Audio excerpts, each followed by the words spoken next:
Munene. I'm a director of a school in Kirinyaga, a private school called Kirinyaga Municipality Boarding School.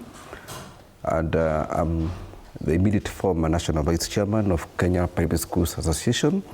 So we walked a journey with the late CS and his team, Magoha, when we were implementing the new curriculum, also in the transition into the junior school, then was called junior secondary school. And I think now we are faced yet again with a major transition from grade 9 to grade 10. That's why we are here now. There was still the same fears, parents had fear, everybody was worried about how children would transit from grade 6 then now to grade 7, the junior school that we are having. And I think to me, there is always transitional challenges into everything. But I want to say that where we are as a country implementing the new curriculum, the CBE, the CBC, I would say that parents have no problem, whether they are from public or private schools, as part of stakeholders. I would say teachers have no problem as far as willingness to implement the new curriculum is concerned. I would fault the planners. Somebody said, if you don't plan, you plan to fail. You plan to fail. Because we all know that next year we will have the first class, the first cohort of grade 10. So what have we been doing about it? But now that this is our country, these are our children, and I like what somebody said, and I want to read this quote. We are guilty of many errors and many faults, but our worst crime is abandoning the children, neglecting the fountain of life. Many of the things we need can wait, the child cannot.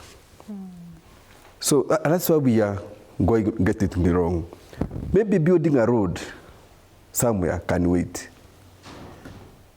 Maybe putting up an extension of SGR can wait. But this child cannot wait, because if today the child is 10 years in grade 4 or grade 5, next year he will be in the next class.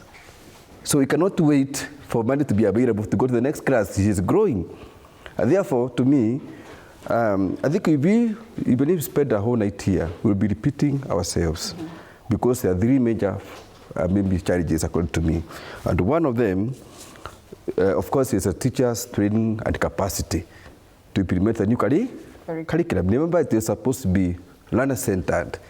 Even before we talk about facilities, how is a teacher delivering that curriculum in the class? In the year 2023, we had in primary school level, we had class 8 in school, only one class, another class is in CBC. And you could see the class 8 was a tense class.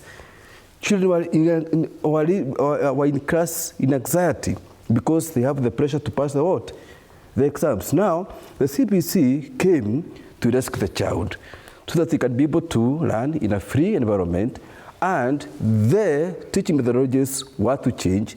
But how has the teacher changed? So that is the one challenge. How are we delivering the new curriculum? Because it's supposed to bring out and to nurture the potential in every learner. Number two, resources or the funding. And I think that is also one of the major problems that we have. How are we investing in education? Yesterday in the evening, there was young men who were talking about Chelsea, about Manchester, and they were celebrating. And I was asking them, why don't you support AFC? Why don't you support the Kenyan clubs, Gor Mahia? And they just laughed, and they could not imagine how they could support such clubs. And then I remembered our curriculum.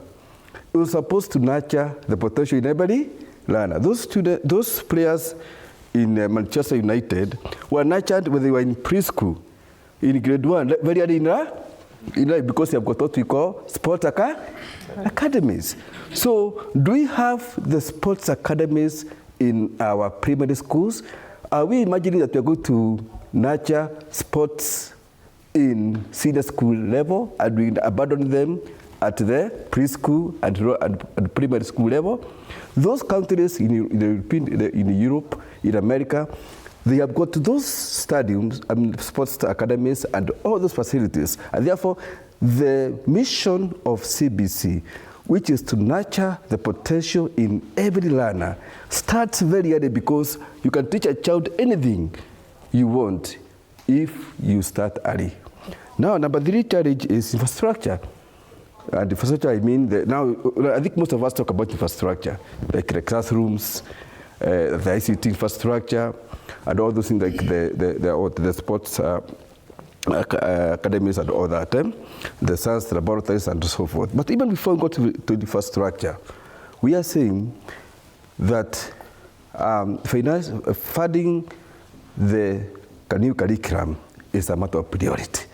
To me, the government, through maybe the treasury, the CS treasury and all that, must prioritize and allocate more resources in education. And unless we do that, we will be holding such kind of talks, talking about the same challenges. So in private schools, to answer your question, private schools now, you see, we are trying our best to implement the new curriculum. But now, but we still have the challenges of resources, because resources are never enough. Mm-hmm. But the way, from where I sit, I look at it as I ought to look at the Kenyan child, whether it's from private schools or from public schools, so that as a country we ask ourselves, what must we do to make CBC work? Because it's a good idea. To me, it's the best gift to the Kenyan child. Mm-hmm. But if we are implemented, by first prioritizing on education, it can work. Maybe allow me to answer the question of there's a madam who asked about placement.